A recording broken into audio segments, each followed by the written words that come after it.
Okay, my name is William Toledo, and this is my short film Partners.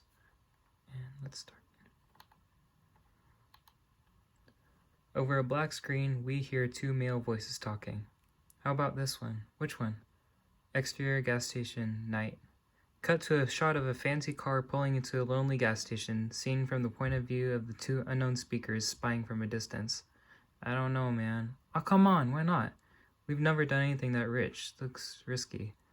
The car parks and two large men come out. They're dressed in dark, expensive clothing, and their faces are intimidating. One has a scar on his forehead. The man with the scar opens up the side door and throws in his jacket, revealing a large duffel bag. He shuts the door, but it's still unlocked. That change your mind? Come on, it'll be a good change of pace. Cut to the two large men. The one without the scar goes into the station. The one with the scar begins pumping gas.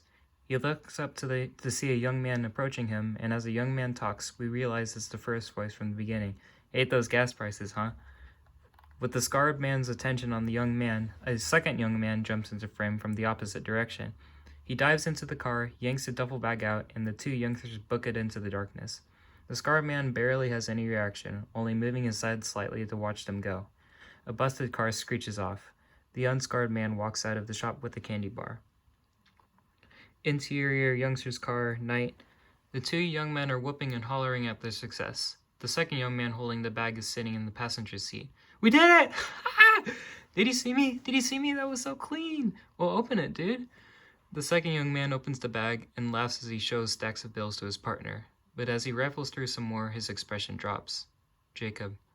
Jacob looks at his friend with nervous confusion on his face. What? Martin, what? Martin is quiet and then turns to his friend with horror in his eyes. From the bag, he pulls out a silver pistol. Cut to black. In huge red letters, we see the title card. Partners. Interior motel, night.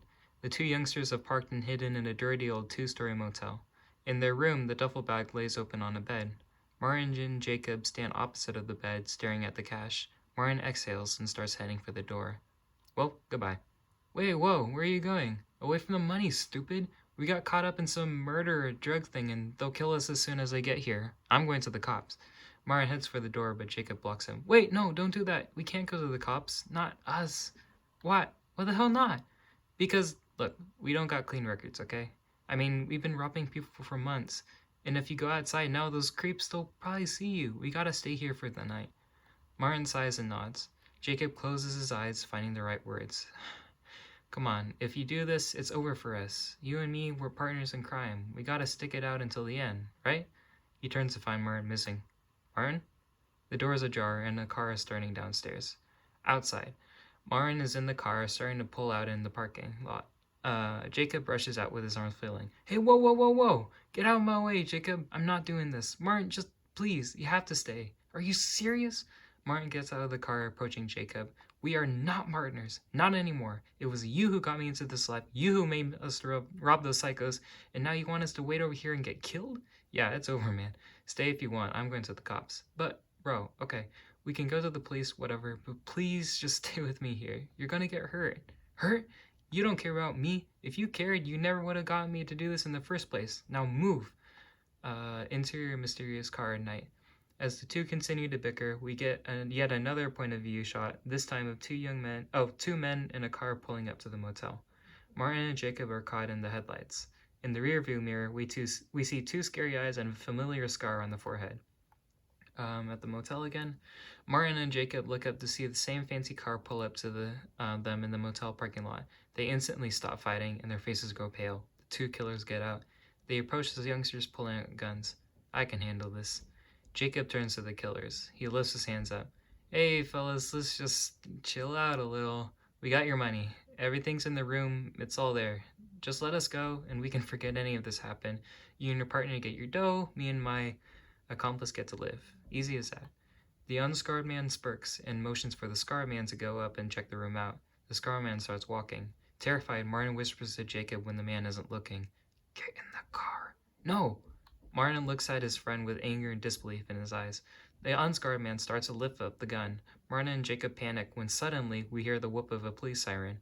The unscarred man whips his head around in surprise, and in an instant he and the scarred man start running. The scarred man hides behind a vending machine while his partner hides behind a trash can. Martin and Jacob have stayed still. Interior cop car night.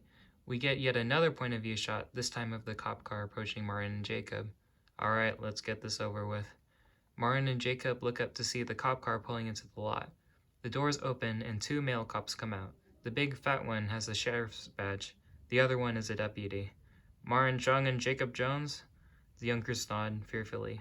You boys are under arrest. Put your hands on your heads and get on your knees. Martin and Jacob gulp and do as they're told. The deputy gets out handcuffs. Hell yeah. Sir, there's killers here. You gotta believe us. They got cash, like tons of it. The sheriff motions for the deputy to stop. His eyes narrow. And what do they look like? They're just real nice. One has a scar on his face. The sheriff sighs. He looks around the motel, which is deserted of any witnesses. The deputy looks confused. The sheriff chuckles, then calls out loudly. All right, boys, you can come out. To the shock of Martin, Jacob, and the deputy, the 2 killers come out of their hiding spots. They walk up to the sheriff and stand beside him. They got the money? The unscarred man nods and points his head up to the motel room. The sheriff looks at the scarred man, who starts heading up to the stairs. What's happening here? Suddenly, the sheriff takes out his pistol and shoots the deputy point blank in the chest. Martin and Jacob scream. The deputy lays on the ground in pain. Hell, no. What did you do? What did I do? From what I saw, you, a wanted criminal, just shot an officer of the law. The scarred man walks downstairs holding the duffel bag. The sheriff looks to him, then points the gun to Jacob. And now I return fire. No. The scarred man looks concerned and opens the bag to see that the gun is missing. Martin pulls the gun out from his pants and points it at the sheriff. It's a standoff. You want the money? You got it. But you let my friend go. Boy, you don't want to do this. Martin doesn't let up. The sheriff smirks, turns, and grabs the money bag. He motions for the killers to do the job. You're lost, partner. Actually, it's yours! Suddenly, the scarred man points his gun at the unscarred man. All around the motel, doors burst open to reveal an entire police squadron pointing their weapons at the dumbfounded sheriff. A helicopter circles above. One policewoman calls out, Sheriff Gustafson, hands up! The sheriff obeys. The unscarred man lowers his weapon, glaring at his partner's betrayal. The deputy sits upright, in pain but unharmed, and opens up his shirt to reveal a bulletproof vest. Martin, astonished, looks at Jacob. Jacob has a huge grin on his face, and he lifts up his shirt to reveal a wire. A little while later, the sheriff and unscarred man have been arrested, and the deputy is being treated in an ambulance. The scarred man is chatting with an officer. Martin and Jacob sit by their car, exhausted but relieved. So, what happened here exactly? Okay, so I couldn't really tell you, but a few weeks ago, I was arrested after we stole that wallet. I told them that everything we did, it was me, and only me. So, they struck a deal. I helped them, and we go free. See, they knew this guy was getting dirty money, but they couldn't prove it. So they got me and Gail over there. Hey, Gail! From a distance, the scarred man waves back.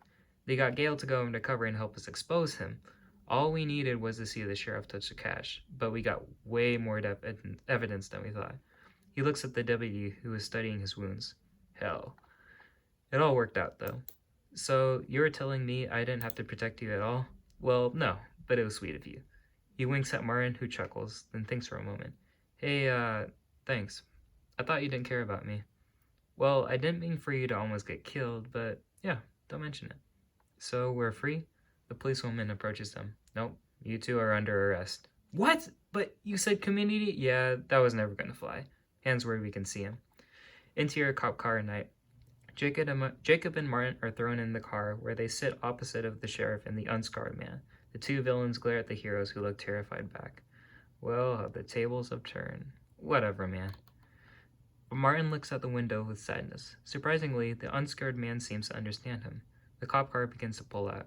With a determined look, the unscarred man starts violently punching the sheriff. Martin and Jacob look in astonishment, and the car stops. The door opens as a cop comes out to break up the fight. The unscarred man lunges out at the cop, knocking him over. He looks at Martin, who quickly understands, and shoves Jacob and himself out of the car. A bloody sheriff watches, confused. Outside. As the police try to take down the killer, Martin and Jacob slip unseen off the road into the dark countryside. They stop and turn around to witness the carnage, then back out to the fields. Martin looks at Jacob. Partners in crime? Sure. The 2 run off into the night. The helicopter circles above, searching. Fade out. And, yeah. This is it. This is the story.